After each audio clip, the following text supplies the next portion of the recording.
வணக்கம் மக்களே. பாக்கியலட்சுமி நாடகத்தில் அடுத்து என்ன நடக்கும் என்பதை பார்க்கலாம் வாங்க.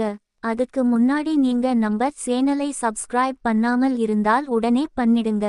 மானங்கிட்ட கோபியையும் ஈஸ்வரியையும் செல்வி வந்து நாக்க புடுங்குற மாதிரி கேட்டா நல்லா இருக்கும்னு நினைக்கிறவங்க இந்த வீடியோக்கு லைக் பண்ணுங்க. செல்வி பாக்கியாக்கு போன் பண்ணி பாக்குறாங்க. ஆனா பாக்கியா என்ன பேசுறதுன்னு தெரியாததுனால போனே எடுக்கல. 2 நாளா ரெஸ்டாரண்ட்டுக்கும் போகல.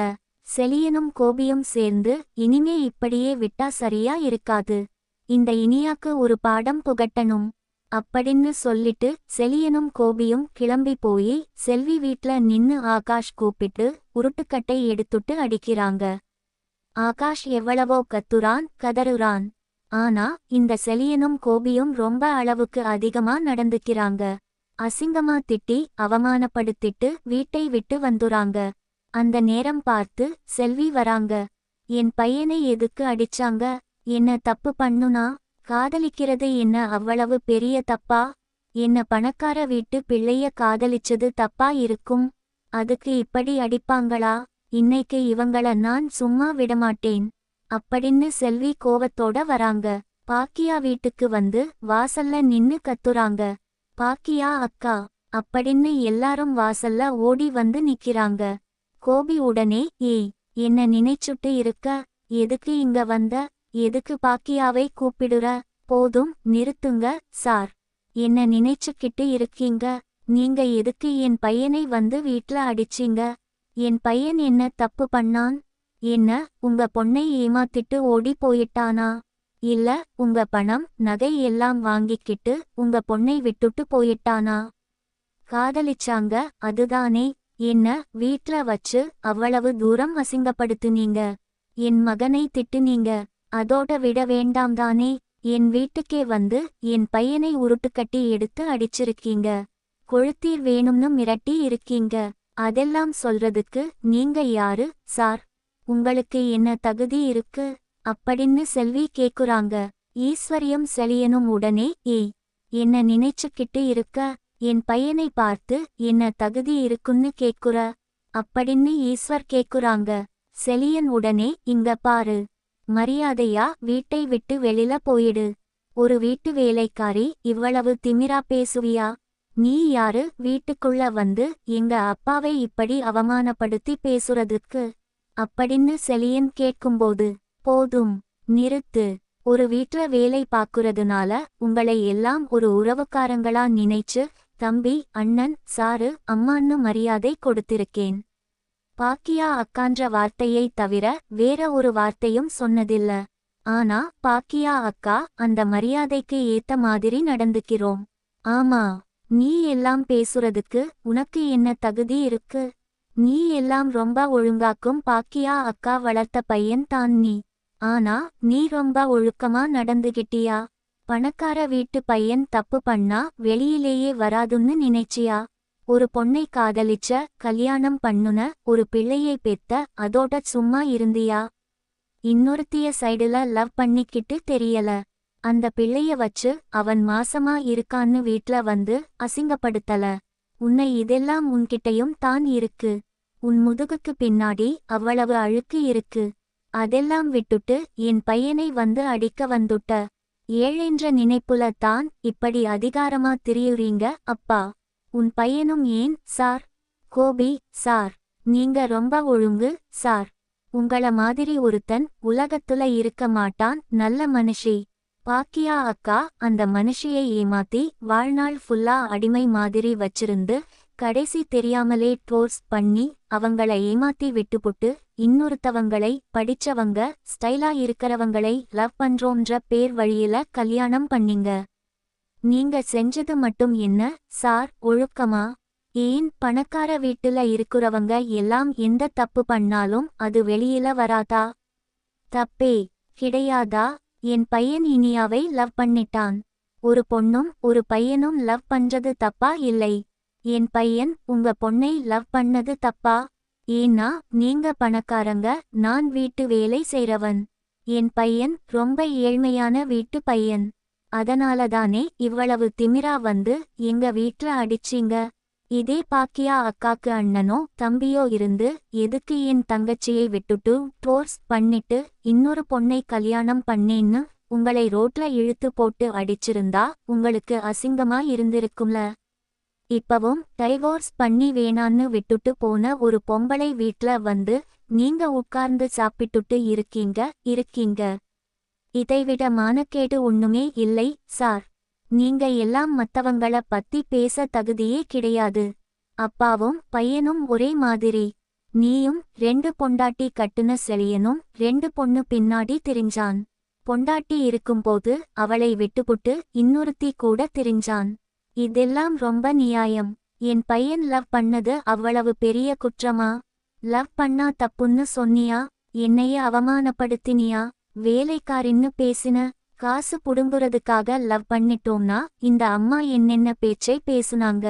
அதோட விற்ற வேண்டியதுதானே. எதுக்கு என் வீட்ல வந்து அடிச்ச? நான் 10 பேரை கூட்டிட்டு வரட்டுமா? போலீஸ்ல கம்ப்ளைண்ட் கொடுக்கட்டுமா? என் பையனை ஏமாத்தி இந்த பணக்கார வீட்டு பொண்ணை லவ் பண்றோம்னு சொல்லி மனசை கெடுத்து இன்னைக்கு அவங்க அப்பாவும் அண்ணனும் வந்து அடிக்கிறாங்க அப்படின்னு போலீஸ் கம்ப்ளைண்ட் கொடுக்கட்டுமா? உன்னை தூக்கி லாக்கப்ல வைப்பாங்க. ஏயா, உன் மேல எத்தனை கேசியா இருக்கு? பிரியாணில கெட்டுப்போன மாமிசத்தை கலந்து 1000 பேர் என்ன சாப்பிட்ட அத்தனை பேரையும் கொல்ல பார்த்த நீ எல்லாம் ஒரு நல்லவன். இன்னைக்கு என்னமோ ராதிகா மேடம் விட்டுட்டு போய் நல்லவன் மாதிரி திருந்திட்ட. இல்லைன்னா இந்த நிமிஷம் வரைக்கும் பாக்கியா அக்காவுக்கு கெடுதல் தான் பண்ணுனேன். உனக்கு மட்டும் ஹார்ட் அட்டாக் வந்ததுனால நீ திருந்திருவ. உலகத்துல இருக்க எல்லாரும் நல்லவங்களாவே இருக்கணுமா? நீ பண்ணாத கெடுதலா? பண்ணாத தப்பா? குடிச்ச, என்னென்னமோ செஞ்ச, கட்டுன பொண்டாட்டிக்கு துரோகம் பண்ணுன. இதெல்லாம் தப்பே இல்லை. இதெல்லாம் உனக்கு தெரியாது. ஏன்னா உங்க அம்மா உனக்கு சொல்லி அதை புரிய வைக்க மாட்டாங்க. 50 வயசு ஆனாலும் நீ அவங்களுக்கு குழந்தை. பால் போட்டியில வச்சு பால் கொடுத்து கண்ணே என் பொண்ணே நூ தொட்டில போட்டு ஆட்டிக்கிட்டு இருப்பாங்க. இதுக்கு இந்த அம்மா பாக்கியா அக்காவை திட்டுவாங்க. பாக்கியா அக்கா பயந்து நடந்துக்கிருவாங்க. ஆனா நான் பயப்பட மாட்டேன். நான் வேற மாதிரி ஆளு. நிறைய பேரை பார்க்கிற ஆளு. நிறைய பேர் வீட்ல வேலை பார்த்திருக்கேன். யார் யார் எந்த மாதிரி மனுஷங்கன்னு தெரியும். நல்ல மனுஷங்களும் இருக்காங்க. நல்லவங்க ஒரு விஷயத்தை தப்புன்னு சொன்னா கேட்டுக்கலாம். ஆனா நீங்க 2 பேரும் கெட்டவங்க.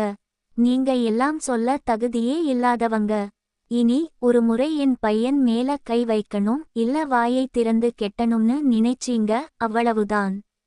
மானம் கெட்டு போயிடும். ரோட்ல நின்னு கத்தி அசிங்கப்படுத்திப்புடுவேன். ஏன், உங்க வீட்டு பொண்ணுதான் லவ் பண்ணுச்சு. ரோட்ல நின்னு அசிங்கப்படுத்தட்டுமா? அதுக்கு அடுத்து இனி அவை எவன் கட்டுவான்னு பாத்துருவோமா? நான் அப்படி செய்ய மாட்டேன். எனக்குன்னு மனிதாபிமானம் இருக்கு. நல்ல குணம் இருக்கு. பாக்கியா அக்கா நல்லவங்க. அவங்களுக்காக நான் செய்ய மாட்டேன். உங்களை மாதிரி நாங்க கேடு கெட்டவங்கன்னு நினைச்சீங்களா? 4 வீட்ல 10 பாத்திரம் தேய்ச்சு கௌரவமாதான் பொழப்பு நடத்துறோம். அடுத்தவங்க சாப்பாட்டுல மண்ணை போட்டு அடுத்தவங்க உசுரை எடுக்கணும்னு நாங்க நினைச்சவங்க கிடையாது. கூட நம்பி வாழ்ற ஒருத்தரை ஏமாத்தி விட்டுட்டு போகணும்னு நினைச்சவங்க கிடையாது. அந்த வகையில பார்க்கும்போது உங்களை விட நாங்க பணக்காரங்க. உங்களை விட தகுதியில உயர்ந்தவங்க. போயியோவ், உனக்கெல்லாம் வந்து பேசுறதே தகுதி குறைச்சல். எனக்கு உனக்கெல்லாம் என்ன சொன்னாலும் புரியாது. அதனாலதான் ராதிகா மேடமே உன்னை வேணான்னு விட்டுட்டு போயிட்டாங்க. நீ வந்து பாரியா? வந்து பாரு. என் பையனை திட்டுறதுக்கு வந்தேன்னு வச்சுக்கோ. அவ்வளவுதான். அப்படின்னு சொல்லி செல்வி திட்டிட்டு போயிடுறான். பாக்கியா, செலியா, நீ எதுக்கு செல்வி பையனை போட்டு அடிச்ச? உனக்கு என்னடா தகுதி இருக்கு? செல்வி கேட்ட மாதிரி கட்டுன பொண்டாட்டி இருக்கும்போது மாலினி பின்னாடி திரிஞ்சவன் தானே நீ. பண்ணுனா தப்பு இல்லை. ஆகாஷ் பண்ணா மட்டும் தப்பா? இது எல்லாத்துக்கும் காரணம் உங்க அப்பா மட்டும்தான். உங்க அப்பாவை மாதிரியே நீயும் தப்பு பண்ண. இப்ப இனியாவும் தப்பு பண்ணிட்டு இருக்க. இனியாவை எப்படி திருத்தணும்னு எனக்கு தெரியும். முதல்ல இத்தனை பிரச்சனைக்கு மூல காரணமான இந்த மிஸ்டர் கோபி முதல் வீட்டை விட்டு வெளியில போங்க அப்படின்னு பாக்கியா கத்துறாங்க. உடனே ஈஸ்வரி, ஏய் பாக்கியா, என்ன நினைச்சுட்டு இருக்க? இனியா பண்ணது தப்பு. அவளை கண்டி.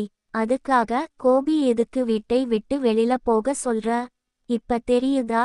இனியா பண்ணுனது தப்பு. அவளை கண்டிக்கணும், திருத்தணும். நீங்க மட்டும் என் மேல குற்றத்தை திருப்பி விட்டீங்க. ரெஸ்டாரண்ட் ஆரம்பிச்சுட்ட. நீ அங்க போற. ஒழுங்கா வளர்க்க தெரியலன்னு உங்களுக்கு மட்டும் உங்க பையனை ஒழுங்கா வளர்க்க தெரிஞ்சுச்சா? அந்த செல்வி வந்து சொல்லிட்டு போறா. வசதியில கம்மியானவனாலும் அவ பேசுன விஷயத்துல நியாயம் இருக்கு. குடும்பத் தலைவன் என்னென்ன தப்பு பண்றானோ அதைத்தான் பிள்ளைங்களும் ஃபாலோ பண்ணுவாங்க. இனிமேலும் இவர் இங்கேயே இருந்தாருன்னா பிள்ளைங்க இன்னும் கெட்டுப் போயிடுவாங்க. முதல் இந்த ஆள் வீட்டை விட்டு வெளியில போயே ஆகணும் அப்படின்னு பாக்கியா கத்தும்போது ஈஸ்வர் சொல்றாங்க, நான் இருக்கற வரைக்கும் என் பையனை வீட்டை விட்டு அனுப்ப மாட்டேன்.